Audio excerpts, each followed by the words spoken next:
Fernando, for this very nice introduction. Thank you to everyone for participating in our webinar. And thanks to my colleague Ann-Kathrin Hanke for joining me here, for not letting me alone in this presentation.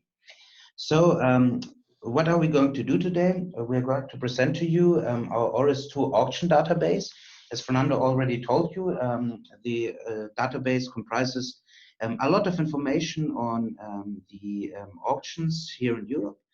Then we're going to give you, Ann-Kathrin, my colleague Ann-Kathrin is going to tell you how to use the database and which information you can find in there.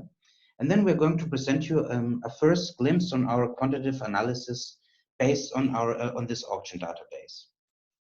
So first of all, who we are.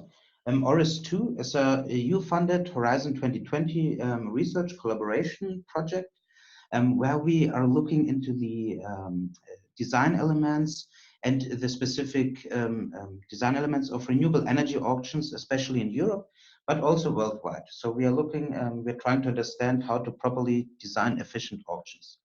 We are 11 institutions from all around Europe, comprising universities, research institutes, as well as consultancies. So you see, we are following a multidisciplinary approach.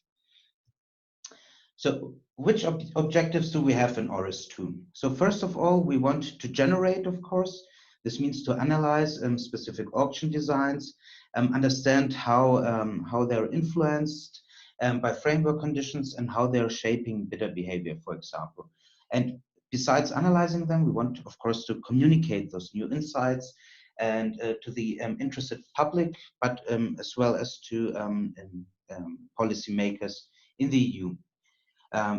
Talking about policymakers, our second goal is to provide policy support to policymakers on how to draft efficient auctions, different auction designs which they should consider and how they should be implemented. So to the policymakers of you out there, feel free to contact us, ask us any questions and provide us, and we'll do our best to help you and support you in that. And the third core objective of our project is, of course, to facilitate the knowledge exchange between stakeholders. We are organizing quite a lot of workshops all around Europe. So feel free to subscribe to our newsletter and take the opportunity and come to discuss with other colleagues about renewable energy auctions. So let's get to the auction database. So the auction database is part of our work package 3. Our main idea was to collect all the available information on auction designs and of course auction outcomes in the EU member states. So far our database comprises data mainly from 2014 with some exceptions, the UK, Ireland and France. And the current status is the information is up to date, I think, until end of April 2019. But in the meantime, we are collecting more and more information, and we are going to update the database each 6 months. So the current database format is especially suitable for researchers, as you might have seen. And therefore, based on this database, on this information we collected, we want to conduct 2 analyses. First, a quantitative analysis of the auction design elements in general to understand what is actually applied so far in the EU, and to try to relate those to the policy objectives in the different countries. In the next step, we want to take all the auction design elements and look how they impacted actually the awarded prices in the different auctions. And we will apply an econometric methodology on that. Just a little disclaimer before we dip into the actual database. This is currently a beta version, so we are still trying to adapt, trying to adjust all the points. So feel free to get to us with some feedback, what we can do better, how we can improve the user experience. We've already received some comments. So whatever you like, just get to us and we'll try to implement it in the database. So I'm talking about the database. Maybe it's interesting for you to see where you can find it. So if you go to our website of the AURES 2 project, you can find it in a tab under auction tools. You'll get redirected to a landing page for the auction database, and there you can find the actual, there you can download it on the right-hand side. The database in general is an Excel file, looks more or less like that, with a lot of rows, a lot of columns, but Anne-Catherine is here to help you to understand better what you can find there. And so far, it's an Excel format. In the near future, it will become quite interactive, more in the sense of a database. So far, we are collaborating with another DJ Anna project, and the idea is that by end of March 2020, there will be a first trial version of a real interactive auction database. In this case, only for offshore wind. And by the end of September 2020, there will be the final interactive version online where you can find all technologies. There will be different interfaces for various stakeholders, and as a user, you will be able to select and download specific information. But so far, we are still with the Excel file, and therefore, Anne-Catherine will help you to understand how to use it. Yeah, thank you very much, Vasily, for the introduction. Hi, everyone. I'm here to show you how you can actually use the database, that is, what information you can find in this Excel file. So we have 5 different categories, which we divided the information we received into. So the first one is like the general information that really is the most basic stuff. Then we have the auction design. This is subdivided into 4 categories, like more general characteristics of the auction, the pre-qualification requirements, that is what you would have to do in order to actually be allowed to participate in the auction. And then we have the pricing rules, so how are the prices determined in the auction, and the award procedure, so how are bidders chosen that are awarded. Then the third category is the participation. So that is when the auction actually was conducted. You can see how many people there actually participated, and related with that, the auction outcome, that is won prices and the volume. So how big was the competition in there. And then the last category is the post-auction. So if the auction was a while back, how did the projects develop actually? So, and I'm going to show you all of this in detail. We will start with the general information with the example of Greece. So here you can see in the first column, very basic, is where was the auction conducted, the country. You can see also here there are those small buttons, so you can actually filter like in a usual Excel sheet. Then you can see the year when it was conducted, and also the auction scheme. That is mainly the law under which this auction was conducted. So this is the main regulation. You can see also here, this column is additional regulations. So if there were like subcategories of this law, you can also find there. So if you want really to have more specific information, you can Google for this law, and then you know where to find information. Also, we decided on having the auction date, like the exact month, because there were several auctions in one country in one year, so you know which one we're talking about. Then you can see here the name of the auctioneer, in this case, the regulatory authority on energy of Greece, and then the status of the auction. In this case, it was concluded. We have here 4 categories. One is cancelled. So, for example, if there were not enough competitors in the auction, it could be cancelled.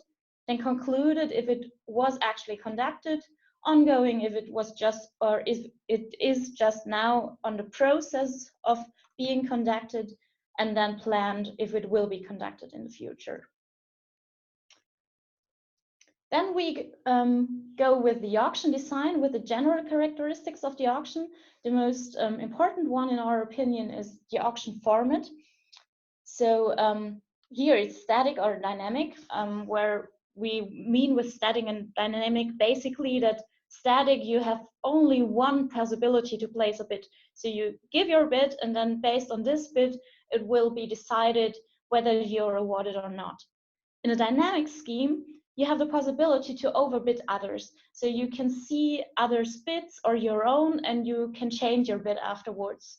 And so this auction, within one auction round, there are several rounds, for example. So this is what we mean by dynamic scheme.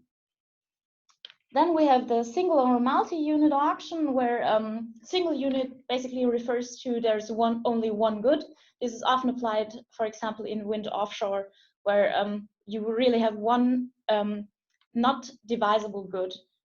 On the other hand, you have the multi-unit auction, which is used in most other cases, where you have multiple goods which are awarded, and also multiple bidders, hopefully.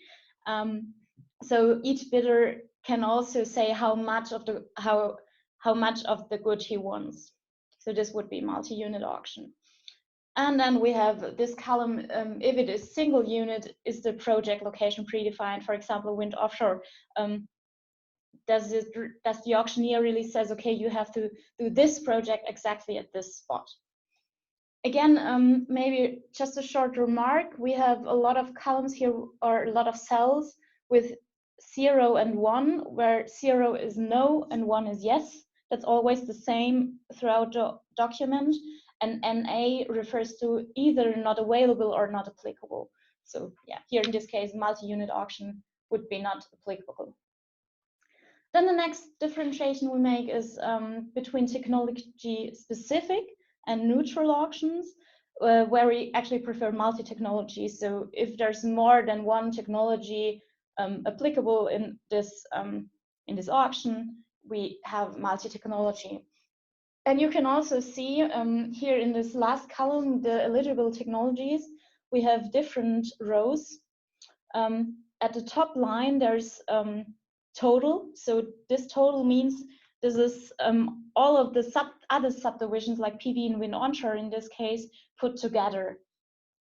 So this is more like a sum or maybe the average of all of the others. And while where there's specific information for only PV or only wind onshore, this will also be found in the other lines which follow. You can see that if you go further, for example, here the minimum restriction for the volume bid in kilowatts is different for PV and wind onshore. You can see this here. So we decided to divide these cells. And total, of course, here is empty because it's not the same for all bidders. The same would go for the maximum restriction for the volume, which is not applicable here.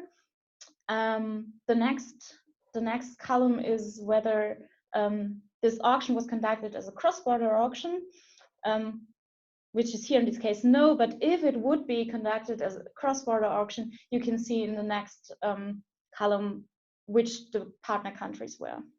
So, and again, you can see if it's the same for all technologies, then we have one single cell. If it's not the same, like here, we have subdivided cells. So we tried our best to keep it as simple as possible, but to keep it as exact as possible as well. So yeah, we decided on this way. In the next column, you can see the auction product. This is either budget, electricity, or installed capacity, because that's just the most used cases. And then in the next column, you see the volume of the product. And this unit is dependent on the column before, so dependent on the auction product. You can see here we have 600,000, and since its capacity, the unit is kilowatt. If it were electricity, it would be kilowatt hours. If it were budget, it would be euros. Even if the currency in the country were something different, we just transferred to euros to make it better comparable. Then we go for the pre-qualification requirements. First of all, whether there's financial pre-qualification, and as a subcategory of that, whether there's a first stage bid bond. So first stage here means this is the security you have to provide in order to be able to participate in the auction. And if there's a bid bond, then in the next column, you can see how high this bid one was in euro per kilowatt hour per kilowatt. The same goes for the performance or completion bond, which is only due when you're awarded. So if you're awarded, then you have to pay it as a security that you actually realize your project. Again, you can see in the next column the performance bond, how high it is. In the next column, you can see the material pre-qualification. This is the same as the financial pre-qualification, basically. 0 if there's none, 1 if there is one.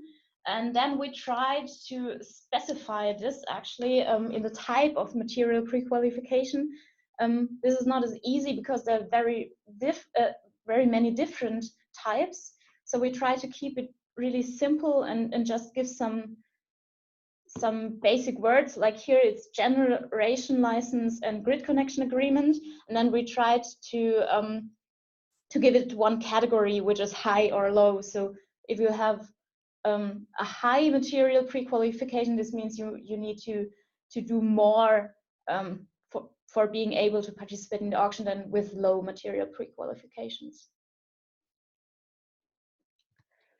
So then next is the price rules. What rules must your price actually stick to? So we have a ceiling price, and then the level of the ceiling price, this is given in cent per kilowatt hours.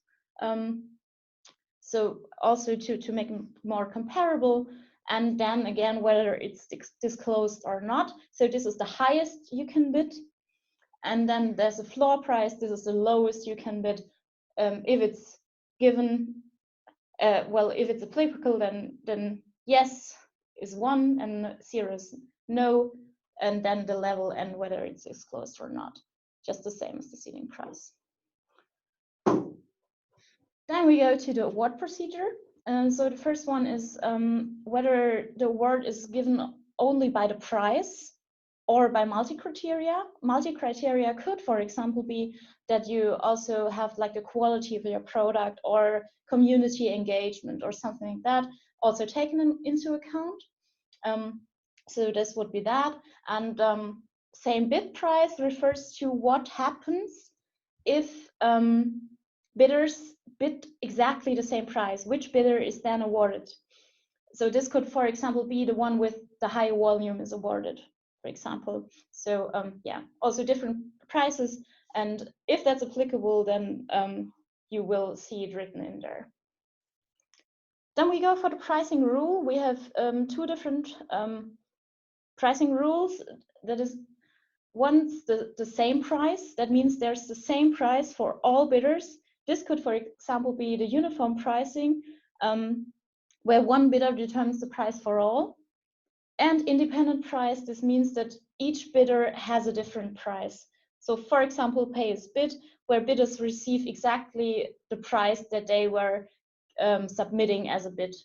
You could think of other things, but we just wanted to differentiate between same price for all and independent price for each bidder. Then you can here see quotas, whether there are quotas, for example, for one technology that you have at least such percentage of this technology. This would then be specified here in remark. The same goes for boni mali. If you have a bonus or a malus, like extra payments or something like that, for one technology, this will also be specified in the remark column. The same goes for the favored treatment for specific actors. For example, if you've got like community projects in Germany, for example, whether those are favored. And again, this is explained in the remark column. Then also one other important information is the remuneration scheme. We have like 6 major differentiations in this Excel file. One is the one-sided sliding feed-in premium, the two-sided sliding feed-in premium, the fixed feed-in premium, investment grant, feed-in tariff, and the hybrid support scheme. My colleague will say something about that later on, but those are the major ones that are inside this this Excel file. Then we have the limits on support, whether there are some or not. This could, for example, be that you're only supported up to a maximum size of your project. And if there's this limit, then this will be specified in the next column under specific limit. And then there's the support level adjustment, where you can see whether the support is actually adjusted over the time. For example, if the prices develop differently, or if there's inflation, then this could be calculated here. And then the last thing is the support duration. So how long will your project actually be supported? Then this was all about the auction design itself. This participation is only if the auction was concluded, because you can't say it, of course, if it's just planned. So in Greece, it was already concluded. So we have here in the first column the submitted volume. In here it's in kilowatt. Then we have the number of submitted bids and the qualified submitted volume. So this is not always available, but this qualified means that there are some bidders which may be excluded by making mistakes, for example, in their application, or by not qualifying through the pre-qualifications because they missed some pre-qualifications. So this is just a number that actually was allowed to participate in the auction. So of course, this qualified number is always smaller than the submitted volume. And also the number of qualified bids is always smaller than the number of submitted bids. But it can be equal, just like in this example. Then we have the highest given bid price in cents per kilowatt hour and the lowest given bid price. I think that's rather straightforward. As well as then the auction outcome, actually, where you can see first the prices, like the average awarded price, then the highest awarded price, the lowest awarded price, and the median price. I think that's just some numbers where for researchers really to compare how different design elements actually affected the outcome. And then we have here one special column, which is the adjusted price, in which we try to take inflation into account if it's not adjusted per se. So yeah, you can always have this base level of 2019. Then we have the awarded volume. So how much of this volume was actually awarded. And then we have the competition level. Keep here in mind, this is just the fraction of submitted volume to auctioned volume. And this auction volume can actually be capacity, budget, or energy. We don't care. This is just to actually measure how much competition there is. If this number is exactly 1, then there is exactly as much submitted volume as auctioned volume. If it's greater than 1, then more bidders submitted something than actually was wanted in the auction. And if it's lower than 1, this means that the auction was unsubscribed, so we didn't have enough competition. So the last slide of this auction design or of this Excel file is the post-auction, where you have in the first column the realization period, which is 36 months in this case, and then the penalties. That means what you have to do if you don't succeed in actually realizing your project. In this case, we have penalties, and then we have here this type of penalties, in this case the annulation of support, and then the bid bonds which are retained. So here it is exactly described what type of penalty you have. Then you have the flexibility for deviation from your submitted bid. So do you have the possibility to change your project slightly? For example, if you notice that your modules are better and you're able to provide more, something like that. And then in the next field, in the next cell, there's this level of flexibility given and more explained. And then the last column is the realization rate, which is in this case not disclosed. So yes, thank you very much. That was everything we have about the information. Oh, that was the information you can actually get out of the Excel field. And now Vasily will take over and give you first a quantitative overview of the information we got from there. Perfect. Thank you very much, Anne-Catherine. So basically, we already understood, or we just saw how we can use the Excel file, which information we have there. For our two analyses that I've already mentioned at the beginning, the first one will be on what kind of auction design elements were used, and how are they in the relation with the objectives of the different countries of the different member states. But first, to derive this kind of information, this kind of analysis, we need to understand what kind of information do we have on an aggregate level. So to give you a first glimpse about the auctions here in Europe, or what we found out, so we saw that auctions are actually quite widespread so far throughout the EU and all of the member states. So as you can see here, in most of the countries, there's at least an auction framework available. And we found out that our auction database comprises 148 auction rounds in 19 countries. So we can say, okay, in 19 countries, there is this a specific framework available. There are some exceptions, as for example, Belgium and Sweden or Romania, where you still have a quota system in place, so no auction to determine the level of support. Or for example, Belgium or Austria, where you still have an administratively set feed-in tariff or a feed-in premium in these kind of countries. So we saw auctions are quite widespread. There are quite a lot of them throughout Europe. The question is which technologies are actually auctioned. So first of all, it's good to understand, or it's important to understand, or an interesting feature, that actually, although the stated guidelines foresee multi-technology auctions, so more than one technology, for example, PV, wind, compete against each other.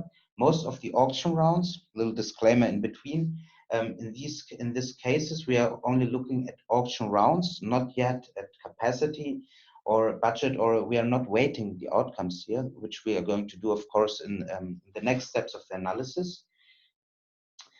So in terms of auction rounds, almost 2/3 of all auctions were technology specific. What does it mean? That only one technology competes against each other. This means PV auctions. This means onshore wind competes only against onshore wind auctions, onshore wind projects, and so on and so forth. Then we have the minority are project-specific auctions, which is mainly offshore wind.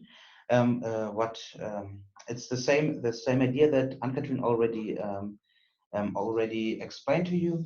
When you have only one project where all of the different bidders, submit the bids to realize this project. Usually a big offshore wind park somewhere in the North Sea, for example. And then around 25% of all auctions were actually multi-technology ones of the auction rounds. This means where more than one technology participated or competed against each other. This is a nice example. Is for example the German PV and onshore wind auction, where the common auction, or in Greece, for example.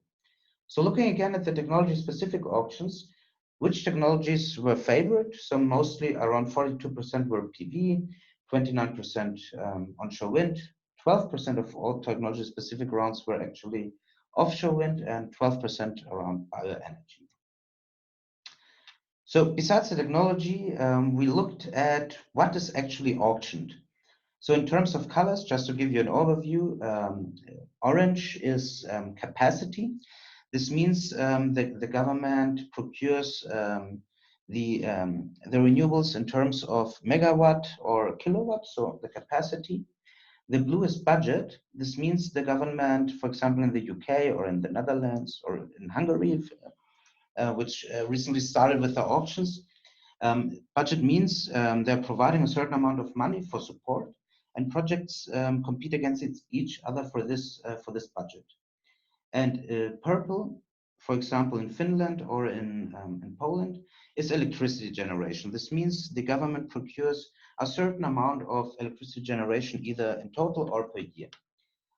So you might ask yourself what is more favorable or what is preferred from the different countries. We can see capacity is by far the most prominent one. Budget and electricity is rather not that prominent. And others is actually where we couldn't really fit this scheme into one of these three auction products. So the next question is, of course, when you get awarded, or each bidder asks themselves, when I get awarded, how I'm going to get paid and or remunerated. So we looked up at the different remuneration schemes that are actually used. As we can see in terms of auction rounds, the one-sided sliding feed-in premium is the most prominent one, which is, for example, used in Germany. This means you get a certain amount, you have a sliding feed-in premium, you have a level of support, and if the electricity market price is below this level, you get, of course, some support from the government. If the electricity market price is above your level of support, you can keep this money, these revenues. This is in contrast to the two-sided sliding feed-in premium, which is the second most prominent one, the so-called CFD, or better known as CFD in the UK, for example. The difference to the one-sided sliding feed-in premium is actually that if the electricity market price is above your level of support or your awarded price, you have to pay back some money to the regulator or the government. So in the end of the day, you cannot keep those revenues above this level of support. The next, quite interestingly, the feed-in tariff, which is actually not allowed here in Europe anymore for projects above 500 kilowatt, is on the third place, which might indicate that some auctions are either before 2014, so quite old, where there was not the feed-in premium in place, but rather feed-in tariff, or that there are even auctions for projects below 500 kilowatt. Furthermore, a fixed feed-in premium is quite common as well, where you have where your premium is fixed and not dependent on the electricity market price. And some other support schemes, either hybrid or where there's either feed-in premium or a feed-in tariff available, but they're rather the minority in terms of auction rounds. So another interesting aspect to look at is, of course, specific auction design elements. In this case, we looked at the pre-qualification requirements. First of all, the financial ones. So if you have to provide a bid bond, which means you have to provide a certain guarantee to the regulator, or you pay it either by cash. And if you don't realize your project, it is retained by the auctioneer. But you would need to provide this amount of money to be able to participate in the auction. And we've seen that most of the countries or most of the auction rounds, around 73%, it was mandatory, while material pre-qualification, it was even stricter in this sense that almost all of the auctions needed some kind of material pre-qualification. Another interesting feature is the realization period. This means how much time do the project developers have to realize the projects from the announcement of the auction winner. So PV is is rather on the lower end with 17 to 26 months. Onshore wind is from 22 to 36 months, so around 2 to 3 years, and offshore wind has quite a wide range, which actually depends on how far you're already with your project plan or project development when you participate in the auction. And bioenergy in the end is again a little longer than onshore wind, with around 3 to 4 years of realization period. So you can see there are a lot of interesting features, a lot of interesting things to look at. I hope our analysis will reveal some of these features, what has been developed, and of course the question behind that is which of those auction design elements were quite successful, which helped to conduct efficient auctions, and we will look at all of these in our 2 papers. But I hope we gave you a small impression, a first impression of our auction database, so you can work with it, you can analyze, take the data, look at it, try to do some analysis on your own. And we are looking forward to receiving some feedback from your side and getting an impression. And feel free to get in contact with us either by email. You can send an email to me, Vasilis Anatolitis from Fraunhofer, or to Ann-Kathrin Hanke, my colleague from Tarkon. Feel free to visit our website, get all the reports we've published, and of course subscribe to our newsletter to be always up to date when the auction database is updated again. So thank you very much for your attention, for your participation at this webinar. And as far as I've understood, now there are some questions and answers.